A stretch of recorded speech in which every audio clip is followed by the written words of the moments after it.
तो उन्होंने और भी बातों को और मजबूत बनाते हुए कहा कि हमें जितना मिलजुल कर रहना चाहिए, मिलजुल का जो लाभ हमारे दैनिक जीवन काल में पाया जाता है उसका असर होता है। और इसी के साथ साथ उन्होंने कहा कि संगठित होकर रहना चाहिए।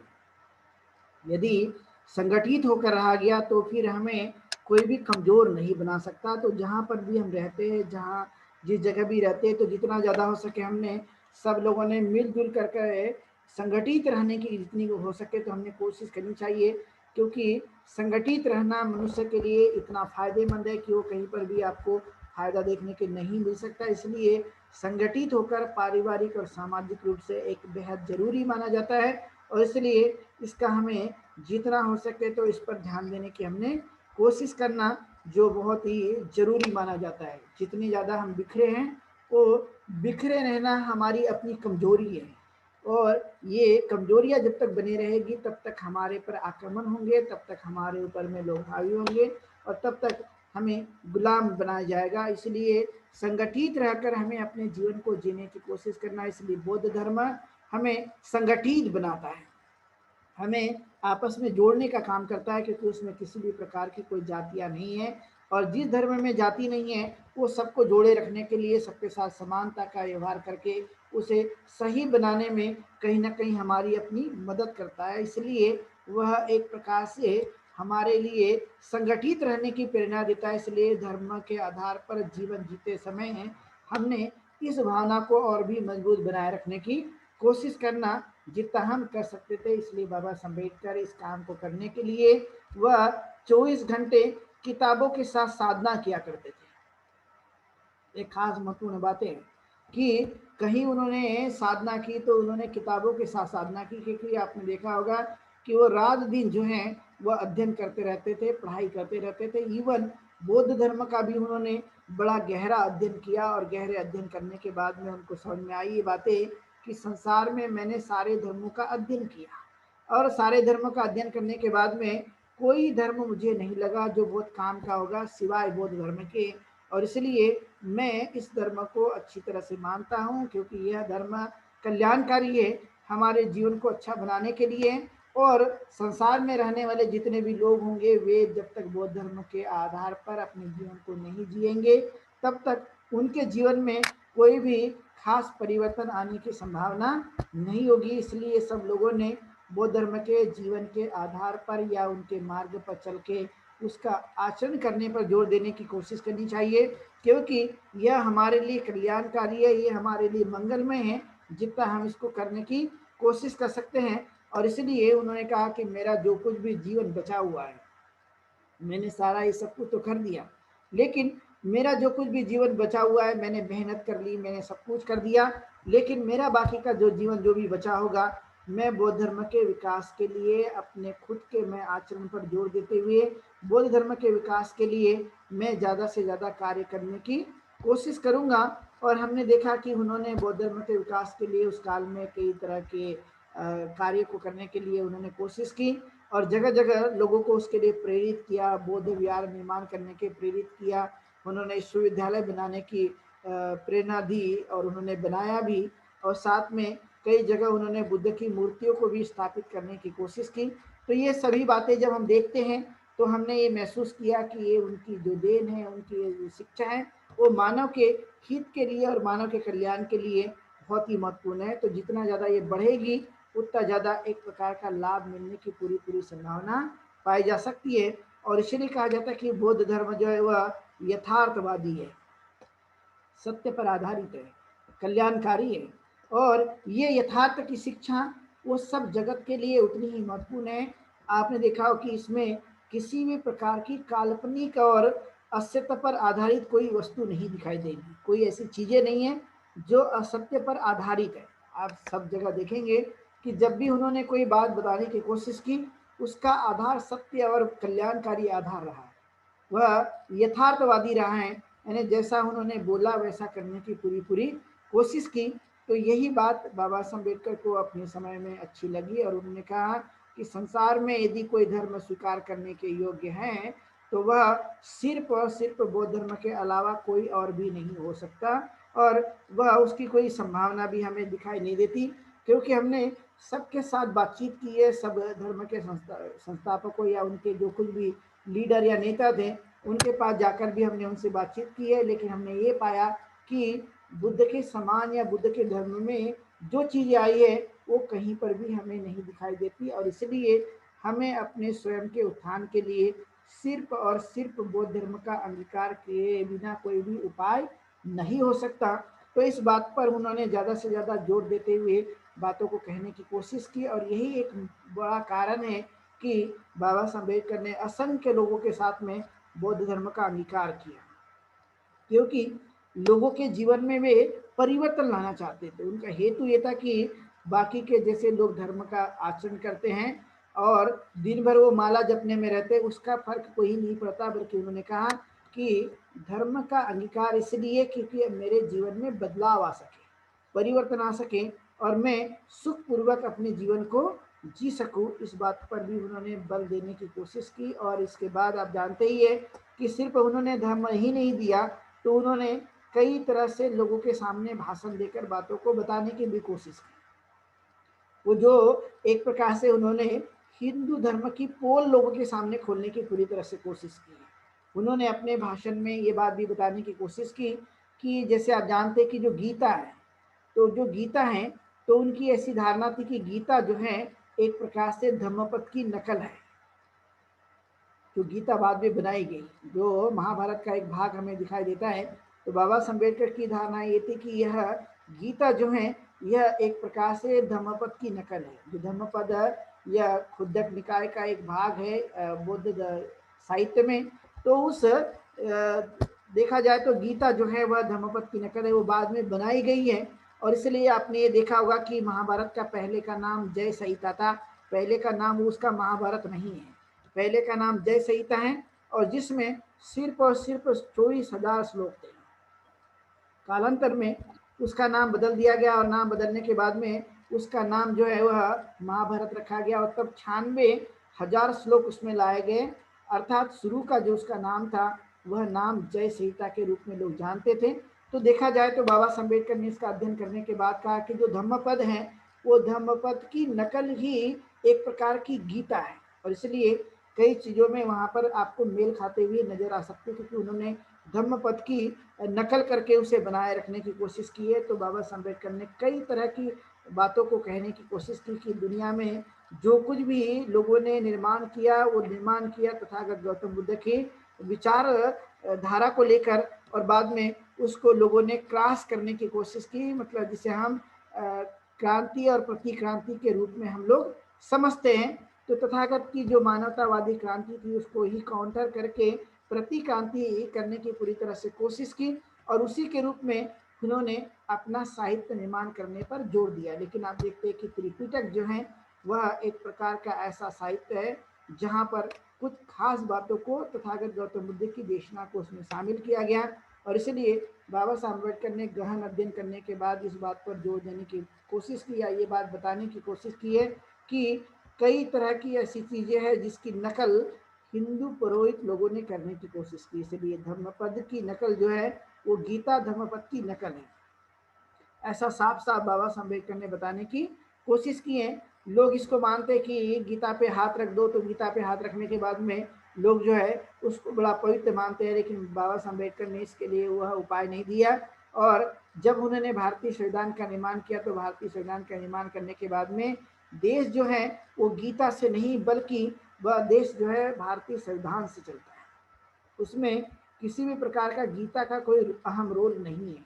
वो चलता है हमारे देश, हमारा जो देश है वो भारतीय संविधान के आधार पर, और भारतीय संविधान भी एक कल्याणकारी नीतियों के आधार पर बनाया गया है कि जो कुछ भी मनुष्य होंगे तो उस मनुष्य के जीवन में कैसे परिवर्तन आ सकता है, कैसे उत्थान कर सकते हैं, उसी नीति तत्वों के आधार पर उसकी रचना की गई, उसको बनाया गया। और वही कारण है कि हमें ये चीज़ देखने को मिलती रहती है, और उसका एक परिवर्तन हम अपने देश में अपने आंखों के सामने देख सकते हैं कि किस तरह के हालात बदल गए। इसलिए जीवन में कोई भी गीता ने हमारे जीवन में परिवर्तन नहीं लाया, कोई भी हिंदू के ग्रंथों ने और उनके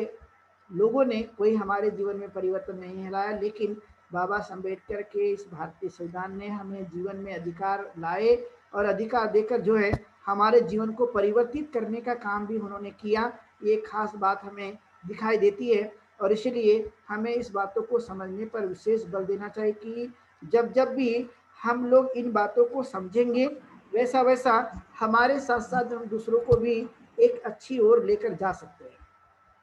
उनको भी कहीं ना कहीं परिवर्तन की दिशा में हम मोड़ सकते हैं, क्योंकि जब तक ये हमारे अपने धर्म की सच्ची बातें, वास्तविक बातें से हम वाकिफ नहीं होंगे, तब तक कहीं हम दूसरों को ये नहीं बता सकते। इसलिए सच्ची बातें ये है कि हमें स्वयं भी जागरूक होकर दूसरों को भी जागरूक बनाए रखने के लिए हमने प्रेरित करना। और इसलिए बाबा साहब अम्बेडकर ने सारी चीज़ों को नकार दिया और नकार देने के बाद में उन्होंने सबसे ज़्यादा काम जो किया वो बौद्ध धर्म के विकास के लिए किया, उनकी प्रगति के लिए किया। और तब से लेकर आज तक जो भी बौद्ध धर्म के मानने वाले या समझने वाले जो लोग हैं, उसके आधार पर अपने जीवन को जीने के लिए प्रयत्नशील रहते हैं। लेकिन बाकी के लोगों को भी हमें आगे बढ़ाने के लिए कम से कम प्रेरित करना चाहिए, क्योंकि बौद्ध धर्म का जो रास्ता है, ये धर्म है, ये बहुत ही कल्याणकारी है। और इस कल्याणकारी जो कुछ भी धार्मिक या धर्म का मार्ग है, उसको स्वयं को अंगीकार करके लोगों तक पहुंचाए जाने की कोशिश करना। आपने ये बात देखी होगी कि चाहे उसमें कोई भी बात लिखी हो, लेकिन हर चौराहे या नुक्कड़ पर कोई ना कोई आपको लोग मिल जाते हैं भागवत गीता लेकर खड़े हुए, और उसको वो बेचने की कोशिश करते हैं, बोलते हैं कि ये पवित्र हैं, आप इसको पढ़िए और ये अपने जीवन में उतारिए। तो आपने देखा हर नुक्कड़, हर कोने में, कहीं कहीं जगह जगह आप लोगों को भागवत गीता हुए बेचते हुए लोगों नजर आएंगे, आपने देखा होगा, क्योंकि उसका वो प्रचार प्रसार करने के लिए पूरी तरह से कोशिश करते हैं। अर्थात वे लोग इसको एक अपना व्यवसाय का ही साधन बना लेते हैं और उस व्यवसाय के साधन को वह समझते हुए उस पर काम करने की भी कोशिश करते हैं। तो उसी तरह से आपने देखा हो कि हमारे भी इसमें इस तरह की बातों अमल में आना चाहिए। आपने देखा बहुत सारे जो लोग हैं वो हमारे अपने धार्मिक ग्रंथों पर कार्य नहीं करते,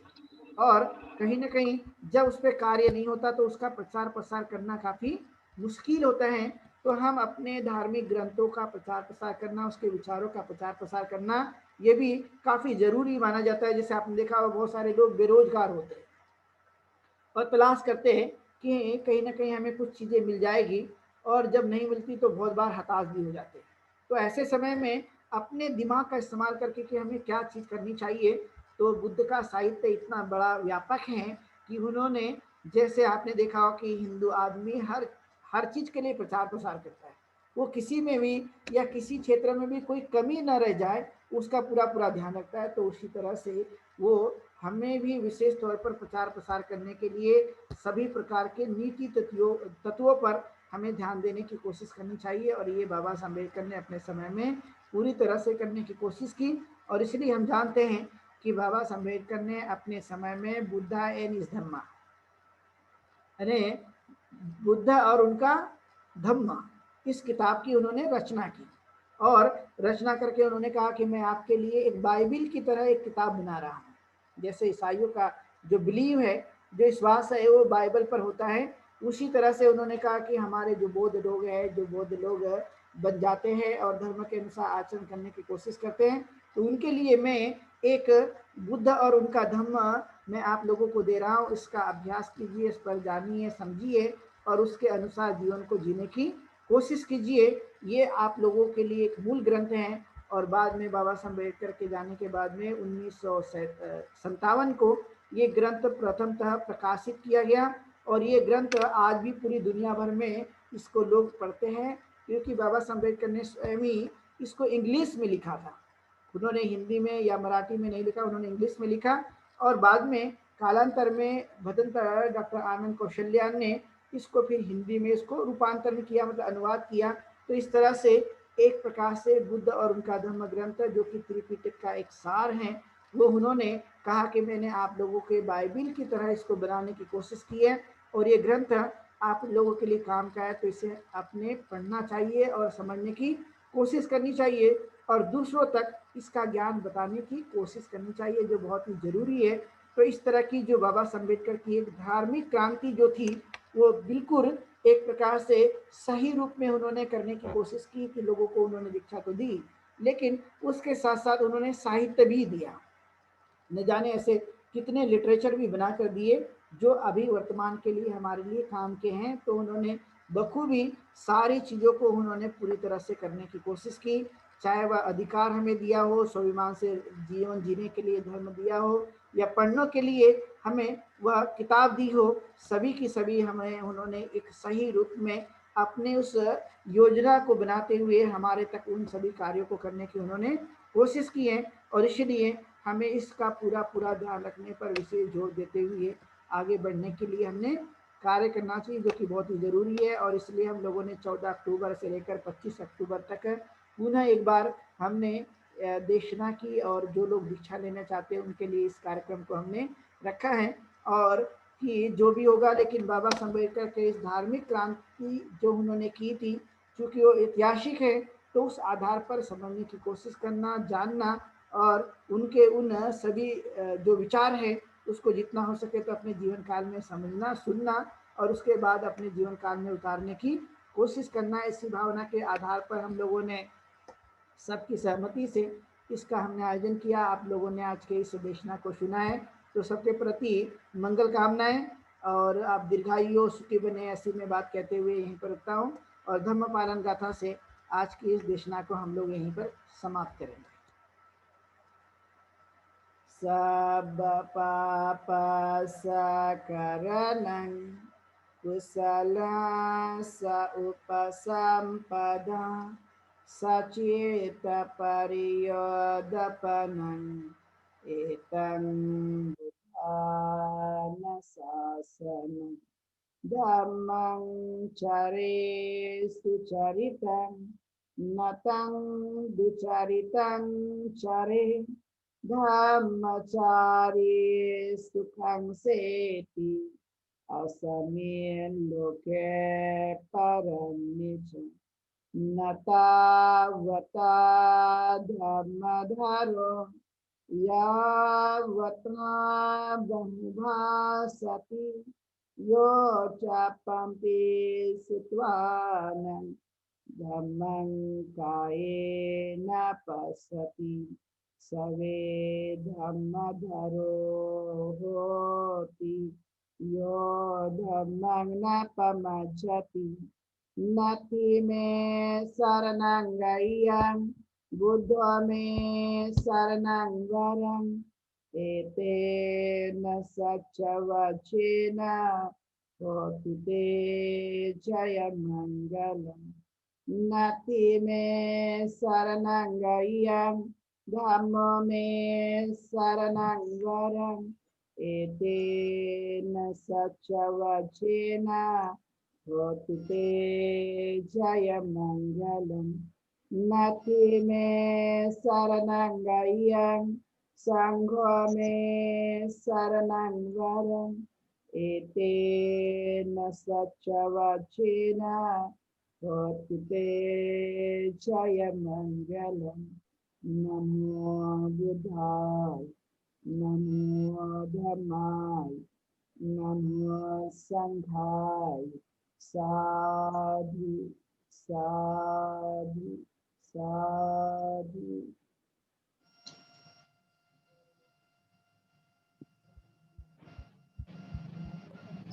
वंदना बनते जी। वंदना बनते जी। बनते जी। वंदना बनते जी। बनता तो आ जाएंगे।